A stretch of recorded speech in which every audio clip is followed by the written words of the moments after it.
Vamos então refletir nesta manhã em 1 Coríntios 13, de 1 a 3.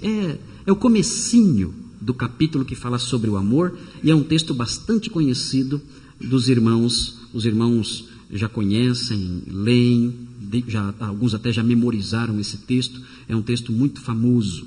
Vamos ler o texto, os 3 primeiros versículos, e vamos refletir sobre ele nesta manhã.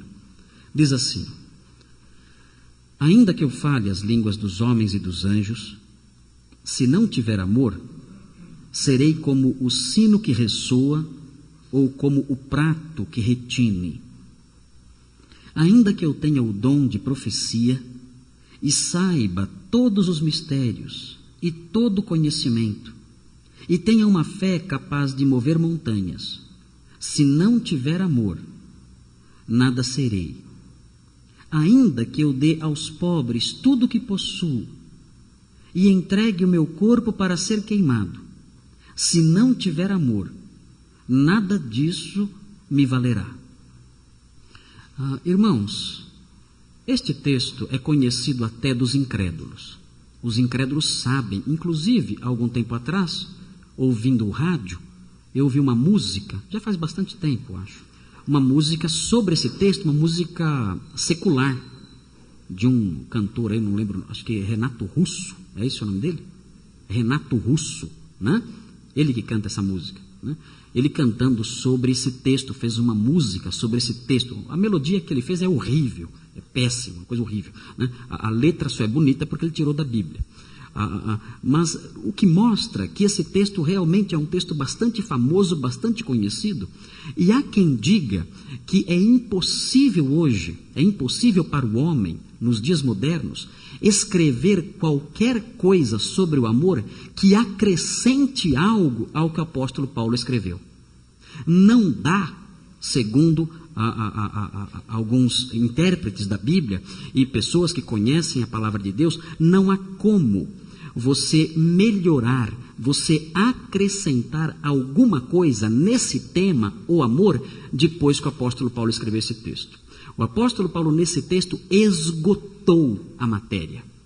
Ninguém pode ser mais completo do que ele, ninguém pode acrescentar alguma coisinha a mais que porventura ele tenha esquecido. De modo que é um texto completo, fala completamente, plenamente sobre esse tema que é o amor. E o que é curioso nesse tema, nesse texto, é que esse texto fala sobre o amor não como um tema solto. Eu já vi pessoas usando esse texto para falar com a esposa, com a noiva ou com a namorada. E isso não é errado, porque o amor é amor, seja em que relação for. Mas já vi ele sendo usado predominantemente nesse sentido, no relacionamento do marido com a esposa, da namorada com o namorado. Já preguei nesse texto, algum tempo atrás, no aniversário, num congresso sobre a família, na Assembleia de Deus em Guarulhos. Eu preguei sobre esse tema, ajustando esse texto ao contexto familiar, trazendo as verdades desse capítulo para o ambiente familiar. E não é errado fazer isso, porque o texto fala sobre o amor, não importa em que relações ele apareça. Mas nós não podemos perder de vista que, ainda que o texto fale sobre o amor de um modo geral, ele foi produzido dentro de um ambiente específico, com um alvo específico. Quando o apóstolo Paulo escreveu 1 Coríntios 13, ele não estava pensando no contexto, no relacionamento de família. O apóstolo Paulo não estava pensando, quando escreveu esse texto, no relacionamento entre o namorado e a namorada, o noivo e a noiva, o marido ou a esposa. Não era nisso que ele estava pensando. Ele também não estava pensando no contexto de relacionamento com o próximo, com a pessoa que eu encontro lá fora. Eu saio lá fora, vejo alguém e devo amar desse jeito. Ainda que isso seja verdade, nós não podemos imaginar que Paulo escreveu pensando nisso. Quando Paulo escreveu sobre o amor aqui em 1 Coríntios 13, ele tinha em mente, ele estava pensando numa igreja. Foi o contexto eclesiástico Foi o relacionamento entre os irmãos de uma comunidade cristã local que fez com que ele escrevesse esse texto. Tudo que o apóstolo Paulo escreve aqui, ele se preocupa em que seja real entre os irmãos de uma igreja local. Ele olhou para a igreja de Corinto. Ele viu os irmãos de Corinto convivendo. Ele percebeu que aqueles irmãos valorizavam experiências espirituais grandiosas. Ele percebeu que aqueles irmãos valorizavam a posição que deveriam ter, que queriam ter, ou que de fato tinham dentro da igreja uns sobre os outros. Ele percebeu que dentro daquela igreja existiam discórdias, divisões, imoralidades, tolerância com o pecado, enfim, várias coisas erradas. E olhando para aquela igreja defeituosa, com atritos entre os irmãos, com inimizades, com desprezos, ali caracterizando aquela comunidade, ele então escreve esse texto. De modo que primariamente a ênfase do texto recai sobre o relacionamento entre os irmãos da igreja. Quando ler esse texto, não pense, em primeiro lugar, no seu vizinho, ou no seu cônjuge, ou no seu filho, ou no seu namorado. Não pense nessas pessoas. Ainda que você deva amá-las com este amor, pense em primeiro lugar nos membros da sua igreja. Porque esse texto foi produzido a fim de ensinar um modo como os crentes de uma igreja devem se relacionar. E o texto é curioso na medida em que ele coloca o amor acima de qualquer outra coisa que uma igreja possa ter.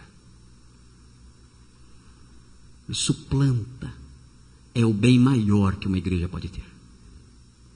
O bem maior de uma igreja, veremos hoje, não está no grande grau, no elevado grau de intelectualismo dos seus mestres. O bem maior de uma igreja não está nas qualificações profissionais dos seus músicos.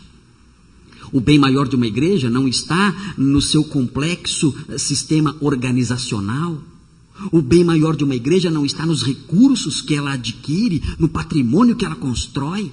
O bem maior de uma igreja não está nos seus avanços, nas grandes conquistas que ela realiza na sua cidade, no seu país ou fora dele. Não. O bem maior de uma igreja está no fato dos membros dela se amarem com este amor aqui descrito. Nós vamos ver aqui a mensagem central que nós podemos extrair desses 3 versículos apenas. O que o apóstolo Paulo quis nos ensinar com esses 3 versículos é o que está aqui. O amor é essencial para validar. O que é validar? Tornar válido. Dar valor. Isso é validar. Um bilhete inválido é um bilhete que não serve para nada. Uma nota, uma moeda, um dinheiro inválido é um dinheiro, uma moeda, uma nota que não serve para nada. De modo que as coisas devem ser válidas para que produzam algum efeito. E a mensagem central diz o seguinte: o amor é essencial para tornar válido, para validar qualquer bem ou qualquer virtude que tenhamos na vida. Lembrando que esse bem e essa virtude que temos na vida deve se expressar nesse ambiente, no ambiente da igreja. Vamos ver algumas afirmações baseadas no texto. Eu vou enunciar 4 afirmações baseadas no texto, que mostram que o amor é essencial para validar qualquer bem ou virtude que porventura tenhamos. Vejam aí, no primeiro versículo, temos aqui a primeira afirmação. O amor é mais importante do que o dom de línguas. Observe o que diz o texto.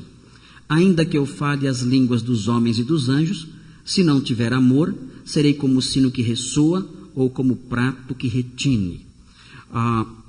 Naqueles dias, nos dias em que o Novo Testamento foi escrito, até o ano 70, quando Jerusalém foi destruída, existia um dom espetacular, um dom estranho, um dom miraculoso, chamado dom de línguas. No que consistia esse dom? Esse dom era uma habilidade extraordinária, especial, dada a algumas pessoas, não todas, mas a algumas pessoas, de falar idiomas humanos que nunca tinham aprendido. Nós vemos em Atos capítulo 2, que quando o Espírito Santo desceu e passou a habitar na igreja, nós vemos que aqueles homens, como sinal de que o Espírito Santo havia chegado, aqueles homens começaram a falar em outras línguas. E naquele dia em Jerusalém havia um número enorme de estrangeiros que tinham vindo a Jerusalém para a festa judaica. E aqueles estrangeiros, quando ouviram aqueles homens falando, perceberam que eles falavam na sua própria língua materna.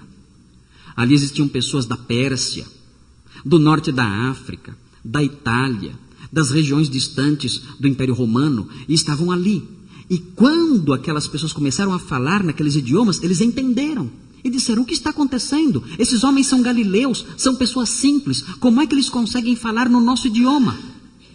Era uma habilidade sobrenatural, dada por Deus a algumas pessoas, para anunciar as grandezas dele num idioma estranho.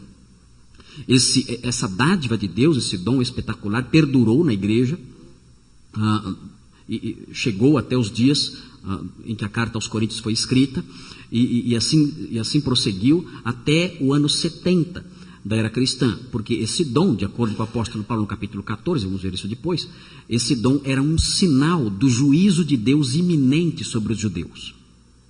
O dom de línguas era isso, era um sinal de que em breve Deus iria punir os judeus por rejeitarem o Messias. Quando isso aconteceu? No ano 70 isso aconteceu. Deus levantou o general Tito, que destruiu Jerusalém no ano 70, acabou com o templo e matou mais de 1 milhão de judeus ali na cidade. Depois desse dia, o dom de línguas desapareceu. Nós não temos mais registros na história da igreja antiga, na igreja pós-apostólica, não temos registros mais do dom de línguas, ele sumiu. Mas os coríntios falavam nesse dom. Os irmãos devem estar pensando: mas já vi alguém falando em línguas. Não, você não ouviu ninguém falando em línguas. O que você ouviu foi um blá blá blá, blá blá blá blá blá blá blá. Isso aí não é falar em línguas. Isso aí não é um idioma. Geralmente as pessoas falam que falam em línguas, e aí nós vamos lá, perguntamos que língua é, a pessoa fala: não é uma língua humana. Não, que língua que é? É uma língua angélica. Isso é uma grande tolice. Língua angélica. Os anjos não tiveram nenhuma Babel. Os anjos não participaram da Torre de Babel e tem várias línguas de anjos por aí afora. Não. A variedade de línguas é resultado da Babel, da Torre de Babel. E os anjos não tiveram nenhuma Babel celestial para ter vários idiomas entre os anjos ali. E também na Bíblia não há nenhum modelo disso. Ninguém nunca falando em língua de anjos, nem anjo falando numa língua estranha. Isso não existe. Isso é fruto da imaginação. O apóstolo Paulo fala aqui sobre língua de anjos, porque ele está sendo poético. Ele quer dizer que ainda que eu fale todas as línguas do universo, ele está exagerando, ele está elevando a sua hipótese ao absurdo. Isso aqui não existe. Ainda que isso que não existe acontecesse, se eu não tivesse amor, isso não teria valor nenhum. É isso que ele quer ensinar. Ele está sendo exagerado ao extremo, se deixando levar, adotando uma licença, tomando uma licença poética para falar de modo exagerado sobre o dom de línguas. Mas não há algo como dom de língua de anjos, isso não existe. O que nós vemos por aí afora são autossugestão, a pessoa se autossugestiona, começa a soltar as sílabas e vai derramando um monte de sílabas e fala que falou em línguas. Mas isso, claro, não é disso que o apóstolo Paulo fala aqui. Ele fala do dom de línguas real, verdadeiro. Muito bem, olhando para esse versículo, nós aprendemos que o amor é mais importante do que o dom de línguas. Nos dias em que ele existia, Os coríntios valorizavam muito esse dom. Queriam falar essas línguas que nunca tinham aprendido. E achavam que isso seria um sinal de profunda maturidade espiritual. E o apóstolo Paulo diz o seguinte para eles: olha, se fosse possível alguém falar todas as línguas do universo, todas as línguas da terra, e não só da terra, ainda que fosse possível essa pessoa falar as línguas da terra e línguas até angelicais, se é que há. Se uma pessoa existisse e falasse isso tudo, se ela não tivesse amor, ela seria somente uma pessoa que faz barulho. Nada além disso. Só uma pessoa barulhenta, como um metal emitindo um sonido sem sentido e sem valor nenhum. Não existe na história humana ninguém que tenha falado todos os idiomas da terra. Isso não existe. Eu não sei quantos idiomas há na terra, somando tudo, idiomas, línguas, dialetos, não sei quantos há, mas são milhares. E o apóstolo Paulo diz: ainda que alguém pudesse falar todos, se não tivesse amor, seria apenas alguém barulhento. Eu gostaria de trazer isso, essa hipótese, para outras coisas espetaculares que alguém pode fazer. O dom de línguas era visto naqueles dias como algo espetacular, e de fato era algo espetacular. Mas eu gostaria de transpor essa aplicação do apóstolo Paulo, esse ensino do apóstolo Paulo, para outras coisas espetaculares que possamos fazer. Nós podemos muitas vezes na nossa igreja tentar realizar coisas que causem a admiração nas pessoas. Tentar realizar coisas que despertem nas pessoas o espanto. Que coisa bonita, que coisa extraordinária, que obra magnífica, que talento grandioso. Como essa pessoa é capaz de fazer isso? Quem lhe deu essa habilidade tão especial de fazer algo assim?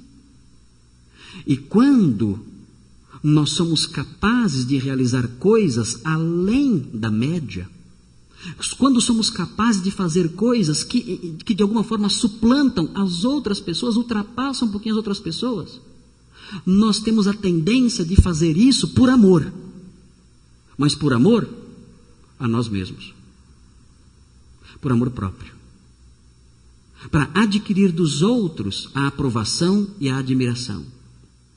O apóstolo Paulo diz: nós podemos embasar nessas afirmações dele, que qualquer coisa que você faça, por mais espetacular, extraordinária, bela e espantosa que seja, se ela não for marcada por uma motivação especial de amor aos seus irmãos, pelo desejo sincero de fazer com que eles cresçam, sejam beneficiados e enriquecidos, o desejo sincero de que eles sejam transformados pelo bem, através daquela atividade.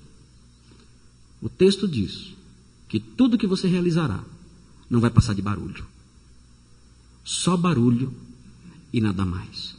Porque é o amor que valida o seu ato. É o amor que valida o seu dom. É o amor que valida o seu talento. Pense em tudo que você já fez na igreja. Espero que você tenha feito alguma coisa. Pense em tudo que você já fez. Nesse tudo que você já fez, pense na sua obra mais extraordinária que você realizou aqui. Talvez não tenha muita coisa, mas pense nela. Talvez uma aula que você tenha dado para as crianças, as moças, as senhoras. Uma aula que realmente foi fantástica. Uma aula extraordinária. Talvez um número especial que você apresentou aqui na frente. Foi algo lindo, algo tocante, algo extraordinário, perfeito, fantástico. Todo o seu talento você empenhou na realização daquilo. Enfim, pense em alguma obra que você realizou. Extraordinária. Além da média. O texto diz: se você não fez isso, motivado pelo amor aos seus irmãos, tudo que você fez foi só barulho, improdutivo. Barulho e nada mais. Há uma segunda lição aqui importante, é a seguinte, está baseado no versículo 2, a primeira parte. O amor é mais importante do que o conhecimento. A nossa igreja, até acho que por culpa minha, a nossa igreja é uma igreja que vive lendo livros, não é verdade? Ou pelo menos nós convidamos todos a lerem livros. E temos as leituras programadas, não é? Temos leituras programadas, temos a exposição dos livros da Bíblia e vamos aprendendo e conhecendo. Eu fico muito contente quando eu vejo os jovens da igreja tendo maturidade doutrinária. Eu encontro uma maturidade doutrinária entre os jovens da igreja que vai muito além da média por aí afora. Isso é uma realidade. Isso não nos torna melhores do que ninguém, absolutamente. Nós somos servos inúteis e estamos apenas fazendo a nossa obrigação. Eu fico contente, no entanto, quando eu vejo que existe entre os irmãos da igreja, entre os jovens da igreja, entre as senhoras da igreja, entre os homens da igreja, um grau de conhecimento doutrinário que é protetor, que os protege do mal, que os protege da mentira, que os torna úteis na busca de alguém, no ensino de alguém, na orientação de alguém. O conhecimento é algo bom. O conhecimento protege, o conhecimento enriquece, o conhecimento nos torna úteis. Eu vejo pessoas com pouco tempo de convertidas, essas pessoas produzindo lições para as crianças. Eu vejo moças, pouco tempo de crente, eu pego as lições que elas escrevem para as crianças, as aulas que elas dão para as crianças, eu leio essas aulas. E eu vejo ali a maturidade doutrinária, o zelo, o cuidado com a Escritura, em fazer o que a Escritura, em dizer exatamente o que a Escritura diz. Já vi outras aulas dadas a crianças por pessoas crentes há anos, há décadas, dizendo coisas absurdas, tolas, erradas. No entanto, isso não acontece aqui na nossa igreja. As pessoas, as professoras, mesmo com pouco tempo de convertidas, elas se aproximam do texto e são leais ao texto, cuidadosas, zelosas. Se tem dúvida, perguntam: pastor, eu tenho uma dúvida nisso aqui, é assim que se diz, isso está certo? Um cuidado doutrinário, uma busca pelo conhecimento. Os jovens, eu estava lendo o jornalzinho dos jovens, estava lendo o artigo do Jairo, o editorial, a introdução, que o Jairo é novo convertido praticamente. Quanto tempo tem de convertido o Jairo? Quanto? 2 anos de convertido. Nós lemos o artigo do Jairo no jornalzinho, os irmãos depois vão poder ter o jornalzinho nas mãos. Nós vemos o cuidado dele com a linguagem, e não somente um cuidado com a linguagem, mas também a colocação de tudo dentro de limites doutrinários corretos. Não há o que corrigir doutrinariamente no que ele escreveu. Não há. Um jovem de 2 anos de convertido. Então, o conhecimento é algo bom. O conhecimento é necessário. Eu acabei de falar aqui da conferência da Fiel. Nós vamos lá adquirir conhecimento, aprender.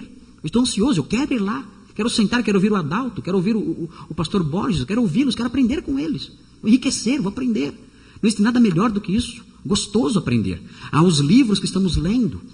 Várias pessoas da igreja adquiriram os livros aí das leituras programadas. Estão investindo dinheiro nisso. Estão abrindo mão de certas coisas para comprar o livro e aprender, estudar. E o texto fala: ainda que eu seja um profeta, que conheça os mistérios de Deus, tenha o dom de profecia, ou seja, seja alguém que conhece aqueles mistérios profundos de Deus que Ele revela aos seus profetas. E ainda que eu conheça todos os mistérios e tenha toda a ciência. Vocês já conheceram alguém assim? Vocês já conheceram alguém que sabe tudo? Eu conheci pessoas que pensam que sabem tudo. Mas alguém que realmente sabe tudo. É essa figura que Paulo descreve aqui. Ele cria um personagem irreal. É um personagem fora de qualquer possibilidade de existência.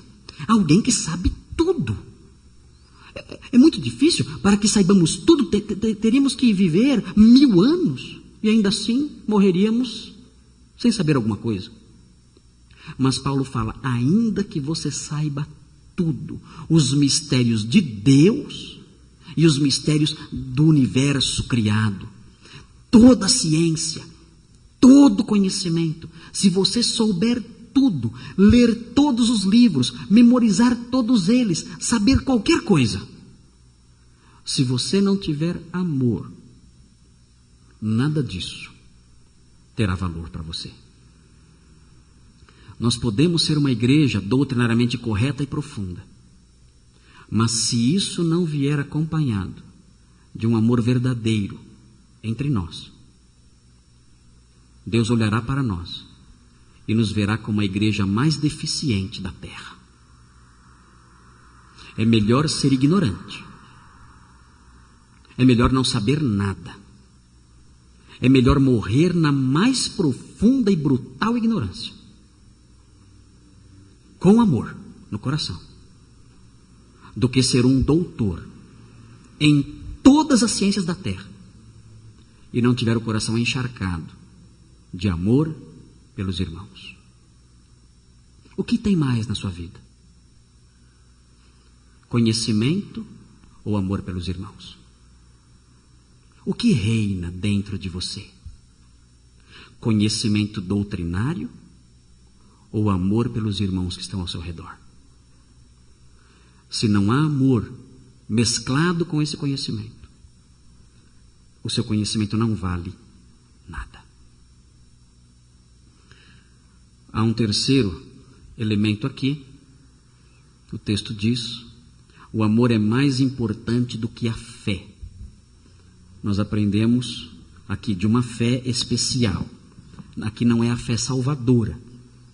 Não há nada mais importante do que a fé salvadora, não é? É a fé salvadora que nos capacita para que tenhamos o amor verdadeiro. Sem a fé salvadora não há como ter o amor verdadeiro. Mas aqui não é a fé salvadora. Ele fala daquela fé que confia. Ele fala daquela fé que produz efeitos extraordinários. Ele fala daquela fé que, quando o indivíduo ora, a sua confiança é tanta que Deus responde. E responde de modo extraordinário, espetacular. Ele fala assim: e tenha uma fé capaz de mover montanhas. Os irmãos já conheceram alguém assim? Que tem uma fé que tira uma montanha do seu lugar? Lá em Atibaia tem a Pedra Grande, famosa, né? É uma montanha linda.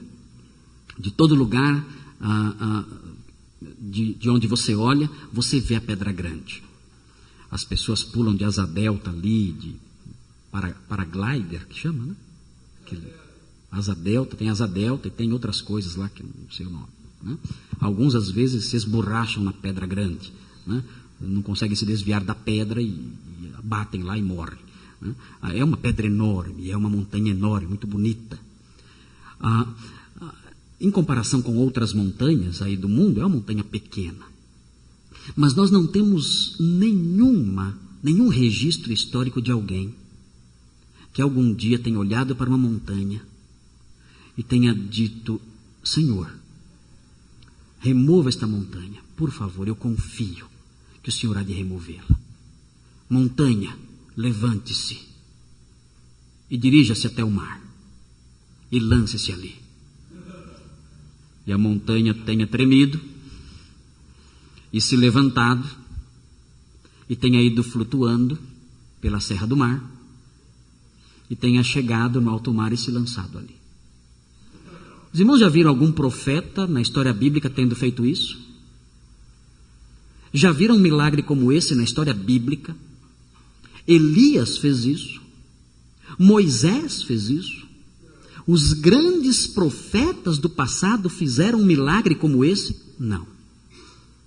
Pois bem, você pode ser alguém de muita fé.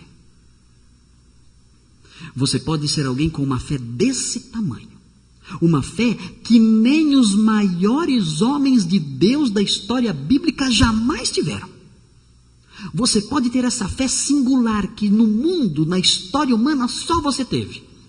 De falar com uma montanha, a montanha sair do lugar. De transportar montanhas. Não uma vez só, várias vezes. Imaginaram? Não gostei daquela montanha, sai daí. A montanha sai. Está atrapalhando a minha vista, sai daí. Sai outra montanha. Essa é a fé que ele está falando aqui. Ela remove montanhas. Ela tira o Himalaia do lugar. Ela remove as rochosas. Ela faz o que ela quer. É uma fé fantástica. Ainda que eu tenha essa fé, se eu não amar meus irmãos, essa fé não vale nada. Você pode se empolgar com as coisas que Deus fez através das suas orações. Você pode pensar de você mesmo: Deus tem me abençoado, Ele responde às minhas súplicas. E Ele faz realmente isso. Quando eu oro, eu sei que tenho o favor de Deus. Eu sei que Deus está ao meu lado, porque quando eu oro, Ele atende. Eu estava doente, estava sofrendo, eu orei e Ele agiu. Veja como Ele atendeu a minha oração de fé. Eu supliquei e Deus respondeu. Eu clamei e Ele atendeu. Vejam como eu tenho um favor especial de Deus sobre a minha vida. Eu oro e Ele faz. Se eu não estivesse agradando a Deus, Ele não me responderia. Mas quando eu oro, Ele atende, porque eu tenho fé e Ele realiza uma obra especial quando eu suplico. Isso é possível, sim. O texto fala que isso é possível.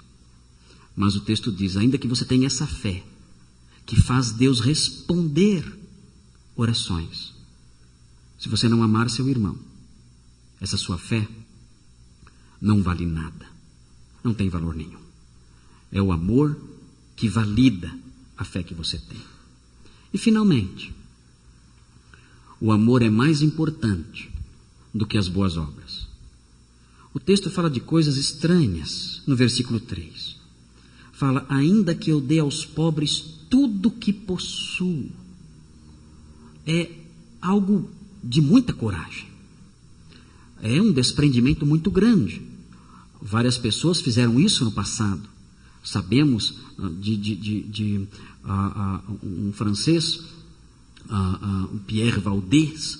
Pierre Valdés foi um precursor dos movimentos de pobreza na Europa, e ele fez isso. Ele abandonou todos os seus bens, deu tudo para os pobres e foi viver pregando o evangelho.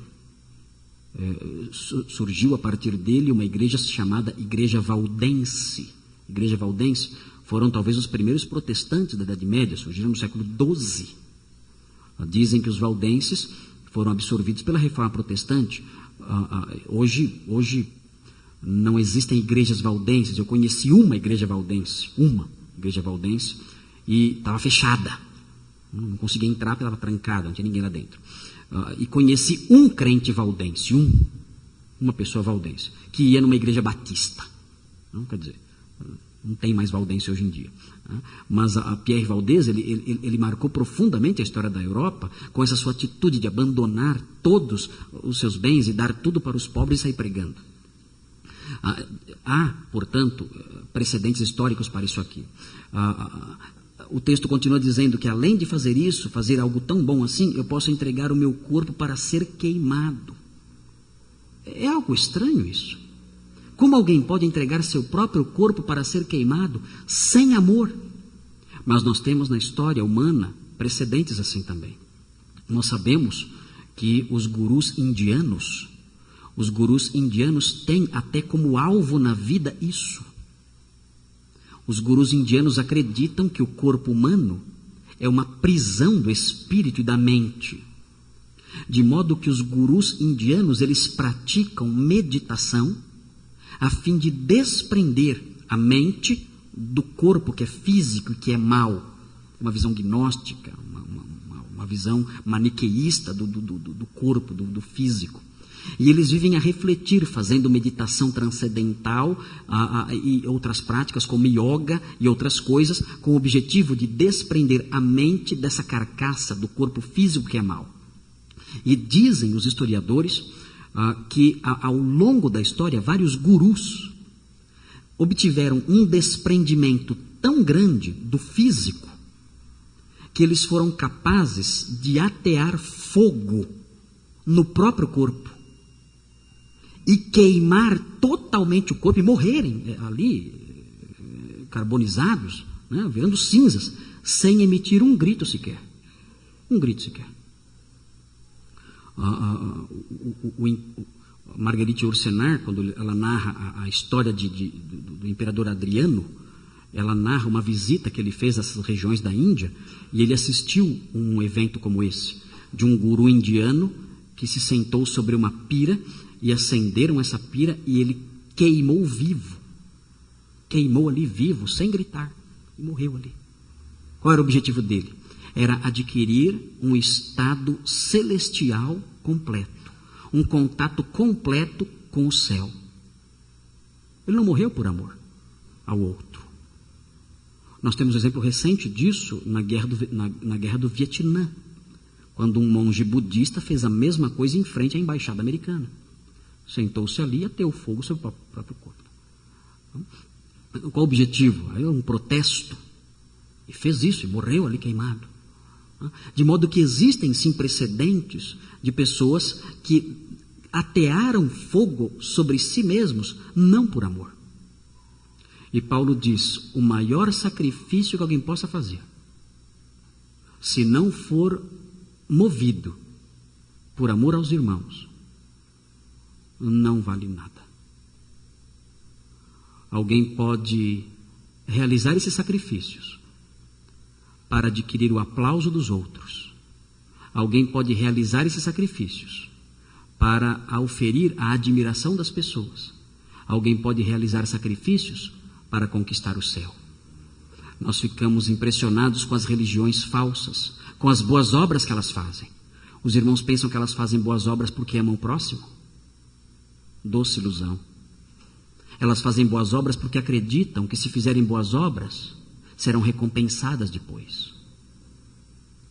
Elas fazem boas obras por amor a si próprias. E o texto diz, isso não serve para nada. Pense numa boa obra que você fez,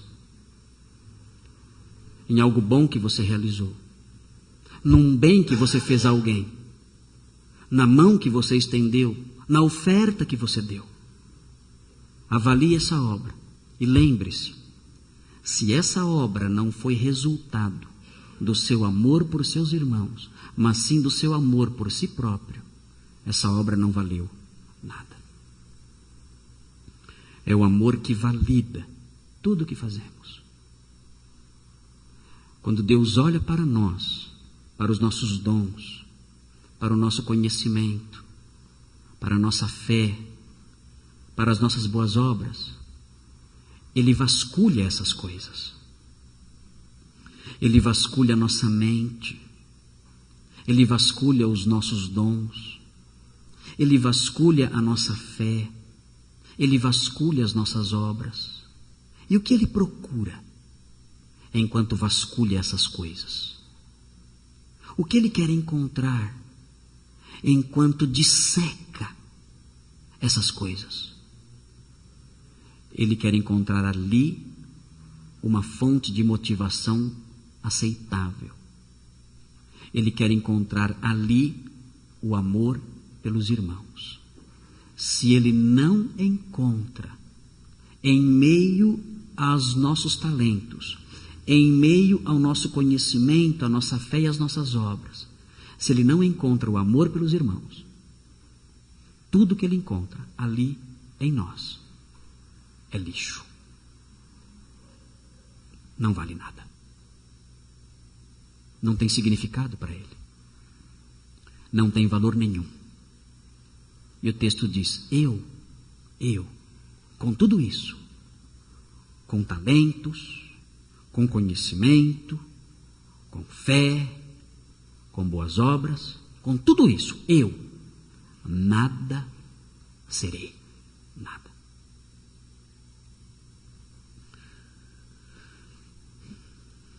Os seus talentos têm valor? O seu conhecimento, a sua fé, as suas obras valem alguma coisa para Deus? Nós temos o maior exemplo de amor que já existiu: a cruz. E sempre que vamos exercitar essas coisas, os nossos talentos, o nosso conhecimento, a nossa fé, as nossas boas obras, temos que olhar para a cruz. Porque lá na cruz, Jesus não foi dar um espetáculo de talentos. Jesus na cruz não foi dar um espetáculo de conhecimento. Jesus na cruz não foi dar uma mostra de fé. Jesus na cruz não foi dar um exemplo de boas obras. Jesus naquela cruz foi movido pelo amor até lá. E a cruz é o nosso padrão. O amor da cruz é o nosso padrão, o nosso alvo. Sempre que eu for colocar em atividade qualquer uma dessas coisas, talentos, conhecimento, fé, boas obras, eu devo olhar para a cruz e pedir a Deus: Senhor, que na expressão dessas coisas, que na realização dessas coisas, eu reflita aos meus irmãos o amor da cruz. Sem isso, tudo que eu fizer é lixo, não vale nada, e eu nada serei. Vamos orar.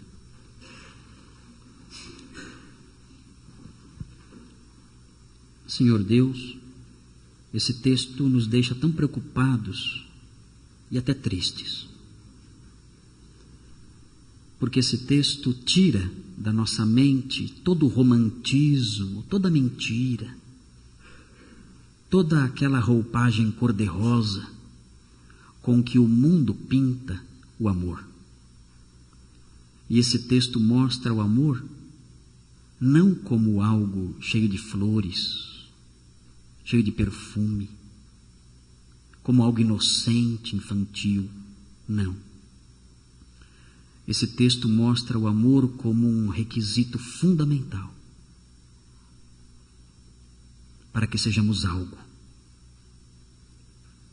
para que nossas obras, nosso saber, nossa fé, nossos dons tenham algum valor. Esse texto apresenta o amor como um elemento que devemos buscar, um alvo que devemos buscar com todo vigor, sob pena de não sermos nada e sob pena de realizarmos coisas sem sentido, sem valor nenhum. Esse texto torna o amor o alvo principal da nossa vida. Ó Deus, como nós nos sentimos pequenos diante disso tudo. E como agora, vasculhando o nosso íntimo, nosso coração, nossas obras, nossa história, nós descobrimos que tantas coisas que fizemos não valerão nada. Como isso é triste para nós. E como isso provoca, ó Deus, a sua indignação. Quando acreditamos que podemos realizar as coisas escondendo dos seus olhos o que vai de fato dentro de nós. Por isso pedimos que o Senhor nos socorra e nos ajude. E que o Senhor, na sua eterna misericórdia, use a sua palavra, esse texto, para despertar em nós, em cada um aqui, uma preocupação intensa com o amor pelos irmãos. Esse amor de que o texto fala. E assim sejamos invadidos, inundados por esse amor. E amando os irmãos profundamente, no modo como o texto descreve, amando dessa forma, o Senhor olhe para nós e veja validade no que fazemos, em todos os nossos atos, em todos os nossos bens. Pedimos isso em nome de Jesus, aquele que amou de verdade. Amém.